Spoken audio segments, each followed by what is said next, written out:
নেকড়েরা একদিন কুকুরদের কাছে পেয়ে বলল, শোনো ভাইয়েরা, তোমাদের একটা কথা বলি। তোমাদের আর আমাদের চেহারা অবিকল এক। তাহলে এসো না, আমরা সব একসঙ্গে মিলেমিশে ভাইয়ের মতো থাকি। তোমাদের আর আমাদের মাঝে ফারাক তো নেই, যে ফারাকটুকু আছে সে কেবল জীবনযাত্রার।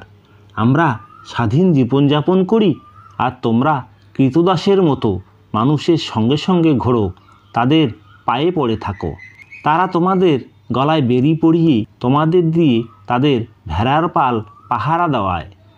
তাদের খাওয়ার শেষে মাংসের যে হাড়গোড়গুলো পড়ে থাকে সেগুলো তাচ্ছিল্য ভরে তোমাদের দিকে ছুঁড়ে দেয়। এই তো তোমাদের জীবন। শোনো ভাই সব, আমরা তোমাদের ভালো পরামর্শ দিচ্ছি। তোমাদের পাহারায় যে ভেড়াগুলো আছে সেগুলি আমাদের হাতে ছেড়ে দাও। তারপর এসো, আমরা দুদলে ওগুলো নিশ্চিন্তে খুব মজা করে খাই। নেকড়ের কথায় কুকুরগুলো রাজি হয়ে গেল, কিন্তু ভেড়ার খোয়ারের মাঝে ঢুকেই প্রথমে শেষ করলো কুকুরগুলোকে। এবার নিশ্চিন্তে ভেড়াগুলি খাওয়া যাবে।